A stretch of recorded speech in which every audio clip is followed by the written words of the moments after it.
നമസ്കാരം, ഞാൻ ഉമേശ്വരാമൻ. ഗൾഫ് ഫോക്കസിലേക്ക് വിശദമായി. യമനിലെ ജയിലിൽ കഴിയുന്ന മലയാളി നഴ്സ് നിമിഷപ്രിയയുടെ വധശിക്ഷ നടപ്പാക്കാൻ അനുമതി. യമൻ പ്രസിഡന്റാണ് അനുമതി നൽകിയത്. വധശിക്ഷ 1 മാസത്തിനകം നടപ്പാക്കിയേക്കും. കൊല്ലപ്പെട്ട തലാൽ അബ്ദുൽ മെഹദിയുടെ കുടുംബവുമായി ചർച്ച നടത്തി. വധശിക്ഷ ഒഴിവാക്കാൻ ഇനിയും അവസരമുണ്ടെന്ന് യമനിലുള്ള ആക്ടിവിസ്റ്റ് സാമുൽ ജെറോം 24-നോട് പറഞ്ഞു. നിമിഷപ്രിയയുടെ മോചനത്തിനായുള്ള വർഷങ്ങൾ നീണ്ട ശ്രമങ്ങൾക്കാണ് തിരിച്ചടിയായിരിക്കുന്നത്. നേരത്തെ യമൻ സുപ്രീം കോടതി ശരിവെച്ച വധശിക്ഷ നടപ്പാക്കാൻ പ്രസിഡന്റ് റാഷിദ് അൽ അലീമി അനുമതി നൽകി. പ്രസിഡന്റും വധശിക്ഷ ശരിവെച്ചതായി അറിയിപ്പ് ലഭിച്ചുവെന്ന് യമനിലുള്ള മനുഷ്യാവകാശ പ്രവർത്തകൻ സാമുൽ ജെറോം പറഞ്ഞു. The president has approved the execution, so that is what is the exact news. So the president the paper was with the president and he has now approved the thing. The paper will now go to the general prosecutor's office and the general prosecutor office will fix a date for execution. Yemen പൗരന്റെ കുടുംബം മാപ്പ് നൽകിയാൽ മാത്രമാണ് ഇനി വധശിക്ഷ ഒഴിവാക്കാനുള്ള ഏക സാധ്യത. അതിനുള്ള ശ്രമങ്ങൾ തുടരുമെന്നും സാമുവൽ പറഞ്ഞു. Still the key is with the family. So if they can still waive it, they can still do it. Now how to convince the family still with all the lost trust, it's a very uphill task. But I'm still going to try. I mean, anyway, today night I'm going to meet the lawyer. Then we will see what is the options available for us. Yemen പൗരനായ Talal Abdul Mahdi കൊല്ലപ്പെട്ട കേസിൽ 2018 Yemen കോടതി നിമിഷയ്ക്ക് വധശിക്ഷ വിധിച്ചത്. ശിക്ഷ ഇളവ് ചെയ്യണമെന്നാവശ്യപ്പെട്ട് നിമിഷപ്രിയയുടെ കുടുംബം കേന്ദ്ര സംസ്ഥാന സർക്കാരുകൾ മുഖേന യമൻ സർക്കാരിന് നിരവധി തവണ നിവേദനങ്ങൾ നൽകിയിരുന്നുവെങ്കിലും പുരോഗതിയുണ്ടായിരുന്നില്ല. ഏറ്റവും ഒടുവിൽ നിമിഷപ്രിയയുടെ മാതാവ് പ്രേമകുമാരി കഴിഞ്ഞ ഏപ്രിലിൽ യമൻ തലസ്ഥാനമായ സനായിൽ എത്തിയിരുന്നു. 24 ദുബായ്. സൗദി അറേബ്യൻ ജയിലിൽ കഴിയുന്ന കോഴിക്കോട് ഫറോക്ക് സ്വദേശി അബ്ദുൾ റഹീമിന്റെ മോചനം വൈകും. കേസ് പരിഗണിക്കുന്നത് റിയാദ് ക്രിമിനൽ കോടതി അടുത്ത മാസം 15-ലേക്ക് മാറ്റി. കേസ് ഇനിയും നീട്ടരുതെന്നും മകനെ നാട്ടിലെത്തിക്കാൻ നടപടി വേണമെന്നും റഹീമിന്റെ മാതാവ് ഫാത്തിമ ആവശ്യപ്പെട്ടു. റിയാദ് ക്രിമിനൽ കോടതി അബ്ദുൾ റഹീമിന്റെ കേസ് പരിഗണിച്ചത് ഇത് 4-ാം തവണ. കേസ് അടുത്ത മാസം 15-ലേക്ക് മാറ്റിയെന്ന അറിയിപ്പാണ് ലഭിച്ചത്. ഇന്ത്യൻ സമയം 10:30-നാണ് കേസ് പരിഗണിക്കുക. 2 ആഴ്ച സമയമാണ്. ഈ വരുന്ന ജനുവരി 15-നാണ് ഡേറ്റ് കിട്ടിയിട്ടുള്ളത്. കഴിഞ്ഞ തവണ പരിഗണിച്ചപ്പോൾ കേസ് മാറ്റിവെച്ചത് സാങ്കേതിക കാരണങ്ങളെ തുടർന്നെന്നായിരുന്നു അറിയിപ്പ്. അതുകൊണ്ട് തന്നെ കുടുംബം ഏറെ പ്രതീക്ഷയിലായിരുന്നു. നിറകണ്ണുകളോടെയായിരുന്നു റഹീമിന്റെ മാതാവ് ഫാത്തിമയുടെ പ്രതികരണം. ചായൊക്കെ തേടി എല്ലാവരും സാധനം കിട്ടിയില്ല. ഓനിതാ വരുന്ന പറഞ്ഞിട്ട് ഇതുവരെ വന്നില്ല. ഇന്നിപ്പോൾ എന്തായാലും വരും. അതാ കിട്ടും കൊടുത്തും എന്ന് അറിയിട്ടല്ലേ. ഇന്നത്തും കഴിഞ്ഞ് ഇങ്ങനെ നീട്ടി കൊണ്ടുപോകാൻ അഞ്ഞ് വരുമ്പോഴും ഇതേമാതിരി കേൾക്കണ്ടേ. അതിന് മുന്നിലായിട്ട് കുട്ടിയൊന്ന് എത്തിക്കാനുള്ള പരിഹാരങ്ങൾ ആരെങ്കിലും ഇതിനൊക്കെ ഉണ്ടാക്കി തരിക്കും. എന്നിട്ട് കുട്ടി നിൽക്കിക്കൊണ്ട് കാട്ടി തരി. എൻ്റെ കൂടെ ഇങ്ങോട്ട് വരുമെന്ന് വിചാരിച്ച കുട്ടിയാണ് ഞാൻ. നിങ്ങൾ നീട്ടിക്കൊണ്ടാകാവുന്ന എത്തിക്കാളിനുള്ള ചെയ്തിരിക്കും. പിന്നെ മാനത് കാട്ടിത്തന്നെ അയക്ക് മതി. കഴിഞ്ഞ 18 വർഷമായി സൗദിയിലെ ജയിലിലാണ് റഹീം. 2006-ലാണ് ഈ കേസിനാസ്പദമായ സംഭവം നടന്നത്. കഴിഞ്ഞ ജൂലൈ 2-ന് വധശിക്ഷ റദ്ദാക്കിയിരുന്നു. 34 കോടി രൂപയാണ് റഹീമിന്റെ മോചനത്തിനായി സമാഹരിച്ചത്. 24 കോഴിക്കോട്. UAE പ്രഖ്യാപിച്ച പൊതുമാപ്പ് നാളെ അവസാനിക്കും. ഇതുവരെ ദുബായിൽ മാത്രം 2,30,000-ത്തിലധികം പേർ പദ്ധതി പ്രയോജനപ്പെടുത്തിയതായി താമസ കുടിയേറ്റ വകുപ്പ് അറിയിച്ചു. വിസ കാലാവധി കഴിഞ്ഞും UAE തുടരുന്നവർക്ക് താമസം നിയമാനുസൃതമാക്കാനും പിഴ കൂടാതെ നാട്ടിലേക്ക് മടങ്ങാനുമായി സെപ്റ്റംബർ 1 മുതലാണ് UAE പൊതുമാപ്പ് പ്രഖ്യാപിച്ചത്. 2 മാസത്തേക്ക് പ്രഖ്യാപിച്ച പൊതുമാപ്പ് പിന്നീട് ഡിസംബർ 31 വരെ നീട്ടുകയായിരുന്നു. മുൻ വർഷങ്ങളിൽ പ്രഖ്യാപിച്ചതിൽ വ്യത്യസ്തമായി ഇത്തവണ പൊതുമാപ്പ് പദ്ധതി വൻ വിജയമായിരുന്നുവെന്ന് താമസ കുടിയേറ്റ വകുപ്പ് അറിയിച്ചു. ദുബായിൽ മാത്രം ഇതുവരെ 2,36,000-ഓളം ആളുകളാണ് പദ്ധതി പ്രയോജനപ്പെടുത്തിയത്. ഇതിൽ 55,000-ത്തിലധികം ആളുകൾ തിരികെ അവരുടെ നാടുകളിലേക്ക് മടങ്ങിയതായും ബാക്കിയുള്ളവർ പുതിയ വിസയിൽ UAE തുടരുന്നതായും അധികൃതർ വ്യക്തമാക്കി. രാജ്യത്ത് തുടരാൻ ആഗ്രഹിക്കുന്നവർക്ക് പുതിയ ജോലി കണ്ടെത്താനുള്ള അവസരം വരെ ഇത്തവണ UAE ഒരുക്കി നൽകിയിരുന്നു. ജനുവരി 1 മുതൽ നിയമലംഘകരെ പിടികൂടാൻ പരിശോധന കർശനമാക്കുമെന്നാണ് അധികൃതർ വ്യക്തമാക്കുന്നത്. പരിശോധനയിൽ പിടിക്കപ്പെടുന്നവർ നിയമലംഘന കാലയളവിലെ മുഴുവൻ പിഴയും അടയ്ക്കേണ്ടി വരും. കൂടാതെ ആജീവനാന്ത വിലക്കേർപ്പെടുത്തി നാടുകടത്തും. നിയമലംഘകർക്ക് താമസവും ജോലിയും നൽകുന്നവർക്കെതിരെ നടപടി ഉണ്ടാകുമെന്നും അധികൃതർ വ്യക്തമാക്കി. 24 ദുബായ്. സൗദി അൽക്കോബാറിൽ മലയാളി ഹൃദയാഘാതത്തെ തുടർന്ന് മരിച്ചു. മലപ്പുറം തിരൂരങ്ങാടി സ്വദേശി അബ്ദുൾ റൌഫാണ് മരിച്ചത്. 10 വർഷമായി ടെക്സ്റ്റൈൽസ് കമ്പനിയിൽ ഫിനാൻസറായി ജോലി ചെയ്യുകയായിരുന്നു. KMCC പ്രവർത്തകരായ ഇക്ബാൽ ആനമങ്ങാടിന്റെയും ഹുസൈൻ നിലമ്പൂരിന്റെയും നേതൃത്വത്തിൽ നടപടികൾ പൂർത്തിയാക്കി മൃതദേഹം നാട്ടിലേക്ക് കൊണ്ടുപോകുമെന്ന് ബന്ധുക്കൾ അറിയിച്ചു. പുതുവർഷത്തെ വരവേൽക്കാൻ ഒരുങ്ങി ബഹ്റൈൻ. ഡ്രോൺ ഷോ അടക്കം വിപുലമായ ആഘോഷ പരിപാടികളാണ് ടൂറിസം മന്ത്രാലയത്തിന്റെ ആഭിമുഖ്യത്തിൽ ഒരുക്കിയിരിക്കുന്നത്. പുതുവത്സരത്തെ വരവേൽക്കാനുള്ള ആവേശത്തിലാണ് ബഹ്റൈൻ ജനത. ബഹ്റൈൻ സ്വദേശികളും വിദേശികളും എല്ലാ ആഘോഷങ്ങളെയും പോലെ അതിവിപുലമായാണ് പുതുവർഷത്തെയും വരവേൽക്കാറ്. ക്രിസ്തുമസ് ആഘോഷത്തിന്റെ ആവേശം കെട്ടടങ്ങും മുൻപ് വിരുന്നെത്തുന്ന പുതുവത്സര ദിനാഘോഷങ്ങളെ എല്ലാ അർത്ഥത്തിലും ഗംഭീരമാക്കാനാണ് അധികൃതരുടെ തീരുമാനം. പുതുവത്സരാഘോഷങ്ങളോടനുബന്ധിച്ച് നാളെ അർദ്ധരാത്രിയിൽ അൽസായി Busaiteen, Manama, Bahrain Bay Beach, Bahrain Harbour, Water Garden City, Bahrain Fort, Avenues Park, Marassi Galleria എന്നീ 8 ലാൻഡ്മാർക്കുകളിലാണ് തകർപ്പൻ കരിമരുന്ന് പ്രയോഗങ്ങൾ ഒരുക്കിയിരിക്കുന്നത്. ഇതിനു പുറമെ ഡ്രോൺ ഷോകളും മറ്റ് ആഘോഷ പരിപാടികളും അടക്കം ബഹ്റൈൻ ടൂറിസം മന്ത്രാലയത്തിന്റെ ആഭിമുഖ്യത്തിൽ പുതുവർഷത്തെ വരവേൽക്കാൻ അണിയറയിൽ ഒരുങ്ങുന്നു. അതോടൊപ്പം പുതുവർഷ ആഘോഷങ്ങളോടനുബന്ധിച്ച് ഗതാഗത നിയന്ത്രണങ്ങളും ബഹ്റൈനിൽ ഏർപ്പെടുത്തിയിരിക്കുന്നു. എല്ലാ ജനങ്ങളും നിയമങ്ങൾ പാലിക്കണമെന്നും ട്രാഫിക് ജീവനക്കാരുമായി സഹകരിക്കാനും ജനറൽ ഡയറക്ടറേറ്റ് ഓഫ് ട്രാഫിക് അഭ്യർത്ഥിച്ചു. ബഹ്റൈനിലെ വമ്പൻ ഹോട്ടലുകളിലും പുതുവത്സരാഘോഷത്തോടനുബന്ധിച്ച് സംഗീത നൃത്ത പരിപാടികളും നടക്കും. നിരവധിയിടങ്ങളിൽ ലോകപ്രശസ്ത സംഗീത താരങ്ങളും ഡിജെകളും ഡിസംബർ 31 രാത്രിയിൽ അരങ്ങ് തകർക്കും. ബഹ്റൈൻ ഇന്ത്യൻ ക്ലബ്, മറ്റ് പ്രവാസി മലയാളി സംഘടനകൾ തുടങ്ങിയവയും പുതുവർഷ ആഘോഷങ്ങളുമായി രംഗത്തുണ്ട്. 24 ബഹ്റൈൻ. ബഹ്റൈൻ കേരളീയ സമാജത്തിന്റെ ഈ വർഷത്തെ സംഗീതരത്ന പുരസ്കാരം പ്രമുഖ സംഗീത സംവിധായകൻ ജെറി അമൽദേവിന്.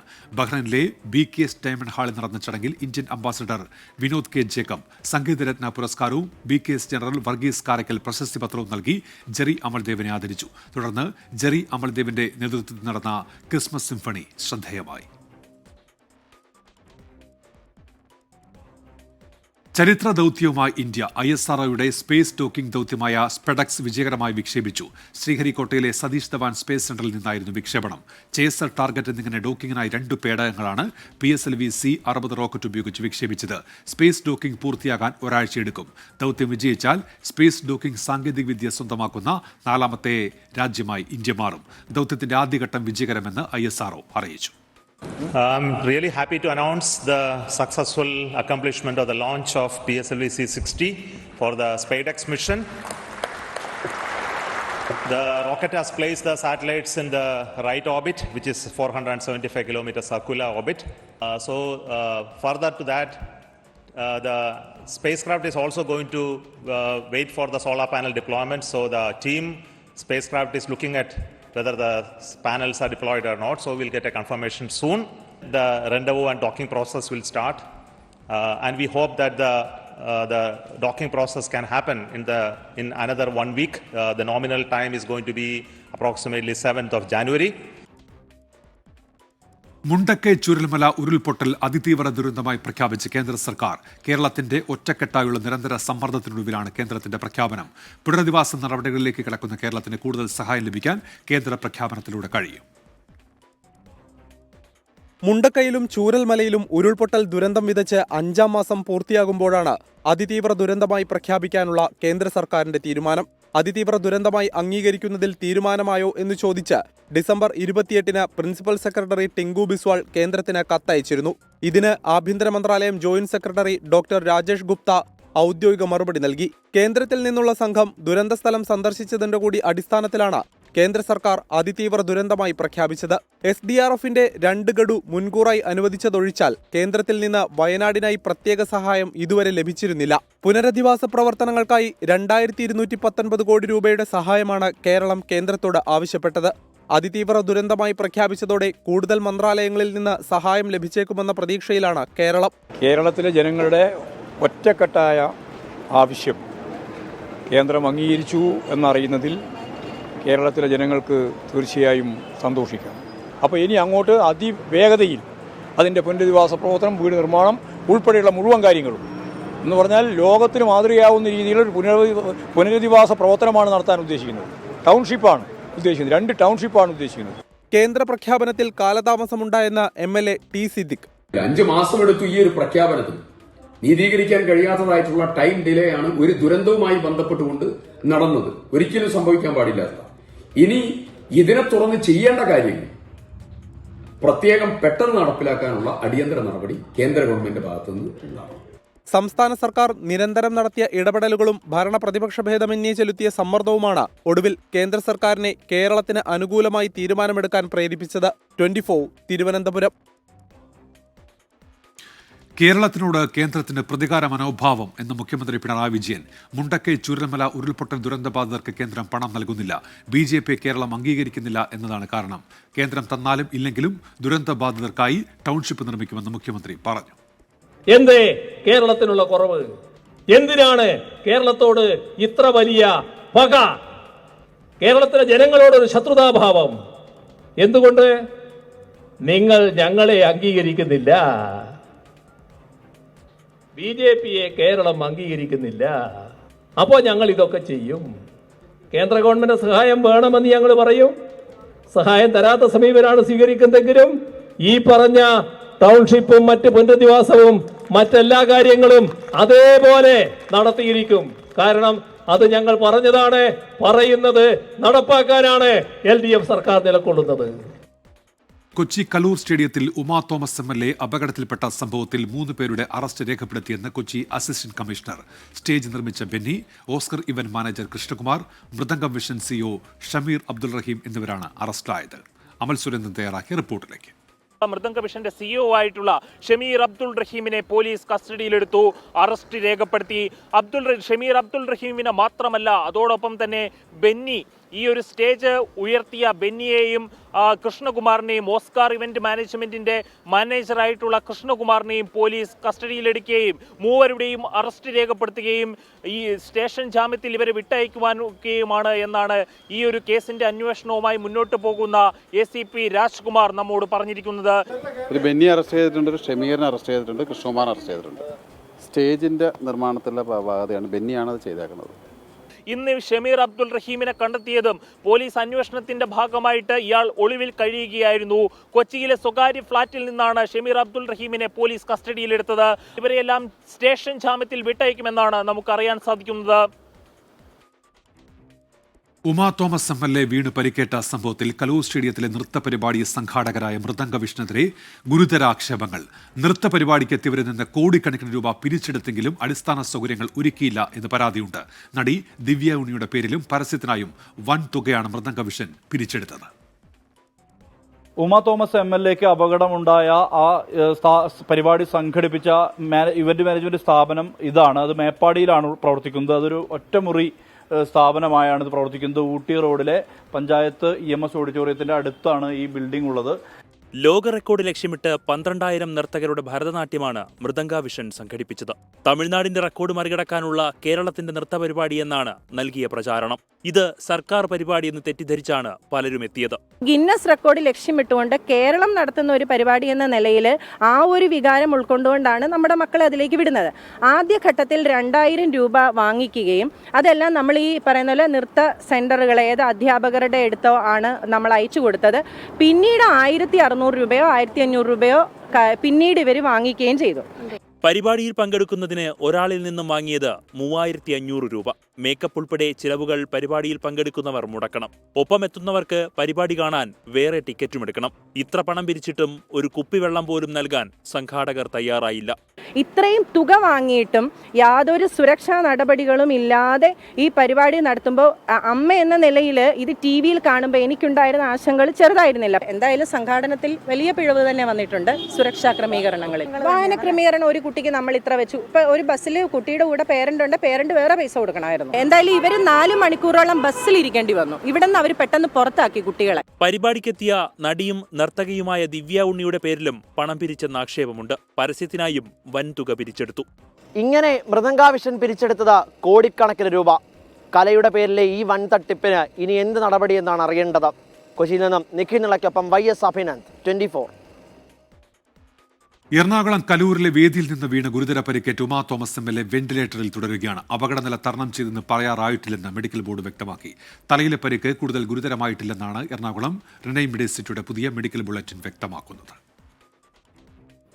ഉമാ തോമസ് MLAയുടെ ആരോഗ്യനില മാറ്റമില്ലാതെ തുടരുന്നതായി മെഡിക്കൽ ബുള്ളറ്റിൻ. ഇന്നലെ ആശുപത്രിയിൽ എത്തിച്ചതിനേക്കാൾ ആരോഗ്യസ്ഥിതി മെച്ചപ്പെട്ടിട്ടുണ്ട്. എങ്കിലും ആരോഗ്യനില ഗുരുതരമായി തുടരുകയാണ്. ഇന്ന് രാവിലെ നടത്തിയ CT സ്കാനിൽ ശ്വാസകോശത്തിലെ ചതവുകൾ കൂടിയത് കണ്ടെത്തി. തലച്ചോറിലെ പരിക്കിന്റെ അവസ്ഥ കൂടുതൽ ഗുരുതരമായിട്ടില്ല എന്നും Renai medicity medical director doctor Krishnan ഉണ്ണി.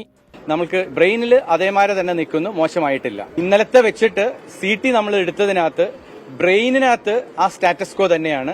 സാധാരണഗതിയിൽ സെക്കൻഡ് ഡേ ആകുമ്പോൾ നമുക്ക് മോശമായിട്ടുള്ള ബ്ലീഡിങ്ങോ അല്ലെങ്കിൽ അങ്ങനെ ചതവുകളോ വേറെ കൂടുതൽ എന്തെങ്കിലും കാണാറുണ്ട്. അതൊന്നും നമ്മൾ കണ്ടിട്ടില്ല. അപ്പോൾ അത് തന്നെ ഒരു നല്ലൊരു കാര്യമായിട്ടാണ് കണക്കാക്കേണ്ടത്. നിലവിൽ MLA വെന്റിലേറ്ററിൽ തുടരുകയാണ്. ശ്വാസകോശത്തിലെ ചതവുകൾ മാറുന്നതിന് വേണ്ടി ആന്റിബയോട്ടിക്കുകൾ ഉൾപ്പെടുന്ന ചികിത്സയ്ക്കാണ് പ്രാധാന്യം നൽകുന്നത്. സ്കാനിങ്ങിൽ പുതിയ പരിക്കുകൾ കണ്ടെത്തിയിട്ടില്ല. നമുക്കിപ്പോൾ ഒരു ചാലഞ്ച് ആയിട്ടുള്ളത് ലങ്സിലാണ്. ലങ്സിൽ നല്ല ഇന്നലത്തെ ചതവ് വന്നിട്ട് ആ ചതവിനകത്ത് കൂടി ഉണ്ടായിരിക്കുന്ന രക്തസ്രാവം എന്ന് പറഞ്ഞാൽ രക്തം ആസ്പിറേറ്റ് ചെയ്തിട്ടുണ്ട്. പിന്നെ നമുക്കുള്ള ചതവ് പറ്റിയിട്ടുള്ള റിബ് ഫ്രാക്ചറാണ്. അപ്പം ഇത് രണ്ടും കൊണ്ട് ലങ്സിനകത്ത് കുറച്ച് ചതവ് പറ്റിയിട്ടുള്ള ആ ഇൻഫെക്ഷന്റെ ഭാഗമായിട്ട് നമ്മൾ കണ്ടിട്ടുണ്ട്. അതാണ് ഇന്നത്തെ CT നമ്മൾ കണ്ടിരിക്കുന്നതും. ആ ഒരു ഇതുള്ളത് കൊണ്ട് കുറച്ച് അധികം ദിവസം വെന്റിലേഷൻ വേണ്ടിവരും എന്നുള്ളതാണ് നമുക്കിപ്പോൾ മനസ്സിലാക്കുന്നത്. അപകടനില തരണം ചെയ്തുവെന്ന് പറയാറായിട്ടില്ല എന്നും ശ്വാസകോശത്തിലെ പരിക്കുകൾ പരിഹരിക്കാനാണ് ഇപ്പോൾ ശ്രമം നടക്കുന്നതെന്നും ഡോക്ടർമാർ വിശദീകരിച്ചു. നിലവിൽ അബോധാവസ്ഥയിൽ തന്നെയാണ് ഉമ തോമസ്. ചികിത്സയിൽ കഴിയുന്ന MLAയുടെ ആരോഗ്യനില ഡോക്ടർമാരുടെ സംഘം നിരീക്ഷിച്ചു വരികയാണ്. ആരോഗ്യം മെച്ചപ്പെടുന്നതനുസരിച്ച് വെന്റിലേറ്റർ സപ്പോർട്ട് കുറയ്ക്കാനും മെഡിക്കൽ ബോർഡ് യോഗത്തിൽ ധാരണയായിട്ടുണ്ട്. അഭിജിത്തിനൊപ്പം ശ്യാംകുമാർ, 24 കൊച്ചി. തൃശൂർ കുന്നംകുളത്ത് മോഷണ ശ്രമത്തിനിടെ അരിങ്കൊല. ആർത്താറ്റ് സ്വദേശി സിന്ധുവിനെയാണ് വീട്ടിൽ കയറി കഴുത്തറുത്ത് കൊലപ്പെടുത്തിയത്. പ്രതി മുതുവറ സ്വദേശി കണ്ണനെ നാട്ടുകാർ പിടികൂടി പോലീസിനെ ഏൽപ്പിച്ചു. കൊല്ലപ്പെട്ട സിന്ധുവിന്റെ ആഭരണങ്ങൾ പ്രതിയിൽ നിന്ന് കണ്ടെടുത്തു. ഇന്ന് രാത്രി 8 മണിയോടെയാണ് നാടിനെ ഞെട്ടിച്ച സംഭവമുണ്ടായത്. TP ചന്ദ്രശേഖരൻ വധക്കേസ് പ്രതി കൊടിസുനി 1 മാസത്തെ പരോളിൽ പുറത്തിറങ്ങി. മനുഷ്യാവകാശ കമ്മീഷന്റെ കത്ത് പരിഗണിച്ചാണ് ജയിൽ വകുപ്പിന്റെ നടപടി. അതേസമയം വ്യവസ്ഥകൾ ലംഘിച്ചാണ് കൊടിസുനിക്ക് പരോൾ അനുവദിച്ചതെന്ന് KK രമ MLA ആരോപിച്ചു. വിസ്മയ കേസ് പ്രതി കിരൺകുമാറിനും പരോൾ അനുവദിച്ചു. 5 വർഷത്തിന് ശേഷമാണ് കൊടിസുനി ജയിലിന് പുറത്തിറങ്ങുന്നത്. ആരോഗ്യ കാരണങ്ങൾ ചൂണ്ടിക്കാട്ടി കൊടിസുനിയുടെ അമ്മ മനുഷ്യാവകാശ കമ്മീഷന് അപേക്ഷ നൽകിയിരുന്നു. തുടർന്ന് മനുഷ്യാവകാശ കമ്മീഷൻ ജയിൽ മേധാവിക്ക് കത്തു നൽകി. ഇത് പരിഗണിച്ചാണ് 30 ദിവസത്തെ പരോൾ അനുവദിച്ചത്. ജയിലിൽ കഴിയുമ്പോൾ മറ്റു കേസുകളിൽ പ്രതിയായതിനാൽ പരോൾ നിഷേധിച്ചിരുന്നു. ജയിലിൽ നിന്ന് പരോൾ ലഭിച്ച ഘട്ടങ്ങളിൽ ക്രിമിനൽ പ്രവർത്തനങ്ങളിൽ ഏർപ്പെട്ടതിനെ തുടർന്ന് സുനിക്ക് പരോൾ നൽകരുതെന്ന് പോലീസ് റിപ്പോർട്ട് നൽകിയിരുന്നു. അസാധാരണ നടപടിയെന്ന് KK രമ MLA. 1 മാസത്തെ പരോൾ അനുവദിച്ചത് എങ്ങനെയാണ് എന്ന് മറുപടി കേരളത്തിലെ ഗവൺമെന്റ് പറയണം, ആഭ്യന്തര വകുപ്പ് പറയണം. ആഭ്യന്തര വകുപ്പ് മന്ത്രി അറിയാതെ ജയിൽ DGPക്ക് മാത്രം ഇത്തരത്തിലൊരു ഉത്തരവ് ഇറക്കാൻ സാധിക്കുമെന്ന് ഞാൻ പ്രതീക്ഷിക്കുന്നില്ല. ഇത് തീർച്ചയായിട്ടും ഈ ഒരു പ്രതി, ഈ ക്രിമിനൽ നാട്ടിൽ ഇറങ്ങിക്കഴിഞ്ഞാൽ എന്തൊക്കെയാണ് 1 മാസം നാട്ടിൽ നിന്നാൽ എന്തൊക്കെയാണ് ഉണ്ടാവുക എന്നതിന് ഉത്തരവാദിത്തം ആർക്കാണ് ഉണ്ടാവുക? അപ്പോൾ വളരെ സംശയാസ്പദമാണ്, അസാധാരണമായ ഒരു സാഹചര്യമാണ്. സ്ത്രീധന പീഡനത്തെ തുടർന്ന് BAMS വിദ്യാർത്ഥിനി വിസ്മയ ജീവനൊടുക്കിയ കേസിൽ 10 വർഷം തടവ് ശിക്ഷ വിധിച്ച കിരൺകുമാർ നിലവിൽ പൂജപ്പുര സെൻട്രൽ ജയിലിലാണ്. പോലീസ് റിപ്പോർട്ട് തള്ളിയാണ് ജയിൽ വകുപ്പ് പരോൾ അനുവദിച്ചത്. നിയമ നടപടിയുമായി മുന്നോട്ട് പോകുമെന്ന് വിസ്മയയുടെ പിതാവ്. പോലീസ് റിപ്പോർട്ട് വരെ തള്ളിയിട്ടാണ് ജയിൽ DGP അവന് പരോൾ കൊടുത്തിരിക്കുന്നത്. അപ്പോൾ അതൊരു ഏതർത്ഥത്തിലാണെന്ന് നമ്മൾ അന്വേഷിക്കേണ്ടതാണ്. അപ്പോൾ അത് നമ്മൾ നിയമ സംവിധാനത്തിനെയൊക്കെ മറികടന്നുകൊണ്ട് DGPക്ക് അങ്ങനെ ഒരു അധികാരം ഉണ്ടോ എന്ന് നമുക്കറിയില്ല. എങ്ങനെ അവനിത് കൊടുത്തെന്നുള്ളതിനെ പറ്റി നമുക്കൊന്ന് അന്വേഷണിച്ചേ ഒക്കുള്ളൂ. അതുമായിട്ട് ബന്ധപ്പെട്ട് ഞാൻ എൻ്റെ നിയമ നടപടിയായിട്ട് മുന്നോട്ട് പോകും. ആദ്യം നൽകിയ അപേക്ഷയിൽ പോലീസ് റിപ്പോർട്ട് കിരണിന് എതിരായിരുന്നു. എന്നാൽ രണ്ടാമത് നൽകിയ അപേക്ഷയിൽ പ്രൊബേഷൻ റിപ്പോർട്ടും അനുകൂലമായും പോലീസ് റിപ്പോർട്ട് പ്രതികൂലമായും വന്നു. പിന്നീടാണ് ജയിൽ മേധാവി അപേക്ഷ പരിഗണിച്ച് 30 ദിവസത്തെ പരോൾ അനുവദിച്ചത്. 24 തിരുവനന്തപുരം. പുതുവത്സരാഘോഷങ്ങളോടനുബന്ധിച്ച് സംസ്ഥാനത്തെ കർശന നിയന്ത്രണം. ആഘോഷ കേന്ദ്രങ്ങളിൽ പരിശോധനയ്ക്ക് സ്പെഷ്യൽ ടീമുകളെ നിയോഗിക്കാൻ പോലീസ് മേധാവി നിർദ്ദേശം നൽകി. വൈകിട്ട് 4 മണിക്ക് ശേഷം ഫോർട്ട് കൊച്ചിയിലേക്ക് നേരിട്ട് ബസ് സർവീസുകൾ ഉണ്ടാകില്ല. കോഴിക്കോട് ടൗണിൽ മാത്രം 780 പോലീസുകാരെ സുരക്ഷയ്ക്കായി വിന്യസിക്കും. ഇത്തവണയും ന്യൂ ഇയർ ആഘോഷങ്ങൾക്ക് പോലീസ് കടുത്ത നിയന്ത്രണം ഏർപ്പെടുത്തിയിട്ടുണ്ട്. കൊച്ചിയിൽ നിയന്ത്രണങ്ങൾ കടുപ്പിക്കും. ക്രൗഡ് കൺട്രോളിന് ആവശ്യമുള്ള ക്രമീകരണങ്ങൾ ചെയ്തിട്ടുണ്ട്.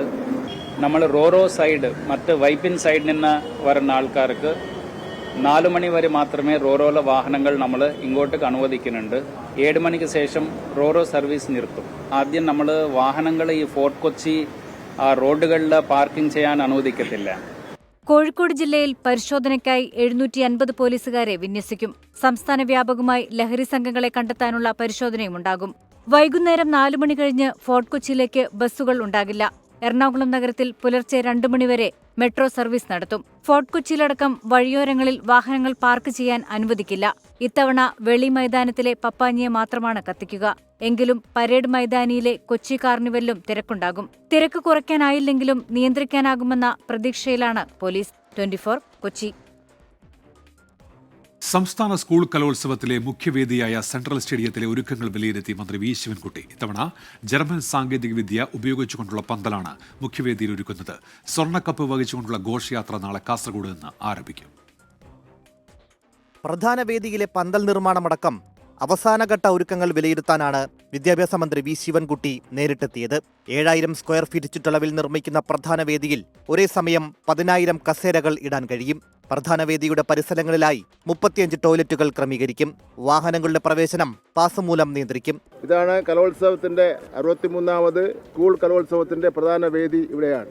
70000 സ്ക്വയർ ഫീറ്റുള്ള പന്തലാണ് തയ്യാറാക്കിക്കൊണ്ടിരിക്കുന്നത്. 10000 കസേര ഇടും. ഇതുകൂടാതെ ഒരു 5000 പേർക്ക് നിന്ന് ഒരേ സമയം കലാപരിപാടിയിൽ കാണാം. ഇതുകൂടാതെ 100 സ്റ്റാളുകൾ വേറെയും ഏർപ്പാട് ചെയ്യുന്നുണ്ട് ഈ മൈതാനത്തിൽ. മുഴുവൻ വേദികൾക്കും ഇത്തവണ നദികളുടെ പേരാണ് സംഘാടക സമിതി നൽകിയിരിക്കുന്നത്. കലോത്സവത്തിനായി എത്തുന്ന വിദ്യാർത്ഥികളെ സ്വീകരിക്കാൻ പ്രത്യേക കൗണ്ടറുകൾ ജനുവരി 1 മുതൽ ആരംഭിക്കും. ഇതിനകം തന്നെ കോർപ്പറേഷൻ സഹായത്തോടെ കൂടുതൽ പാർക്കിംഗ് കേന്ദ്രങ്ങൾ വിദ്യാഭ്യാസ വകുപ്പ് കണ്ടെത്തിയിട്ടുണ്ട്. അതേസമയം സ്വർണ്ണക്കപ്പ് വഹിച്ചുകൊണ്ടുള്ള ഘോഷയാത്ര നാളെ കാസർഗോഡ് നിന്ന് ആരംഭിക്കും. 3-ാം തീയതിയാണ് തലസ്ഥാനത്ത് സ്വീകരണം നൽകുക. 24 തിരുവനന്തപുരം. ബീഹാർ ഗവർണറായി ചുമതല ഏറ്റെടുക്കുന്നതിന് ആരിഫ് മുഹമ്മദ് ഖാൻ പട്നയിലെത്തി. പട്ന വിമാനത്താവളത്തിലെത്തിയ ആരിഫ് മുഹമ്മദ് ഖാനെ ഉപമുഖ്യമന്ത്രി സാമ്രാജ് ചൌധരിയുടെ നേതൃത്വത്തിൽ സ്വീകരിച്ചു. രാജ്ഭവനിൽ വ്യാഴാഴ്ചയാണ് സത്യപ്രതിജ്ഞാ ചടങ്ങ്. പട്ന ഹൈക്കോടതി ചീഫ് ജസ്റ്റിസ് കെ വിനോദ് ചന്ദ്രൻ സത്യവാചകം ചൊല്ലി നൽകും. തന്നെ ഏൽപ്പിച്ച ഉത്തരവാദിത്തം നിറവേറ്റാൻ ശ്രമിക്കുമെന്ന് ആരിഫ് മുഹമ്മദ് ഖാൻ പ്രതികരിച്ചു. ഇതോടെ ഗൾഫ് ഫോക്കസ് പൂർത്തിയാകുന്നു. Good night.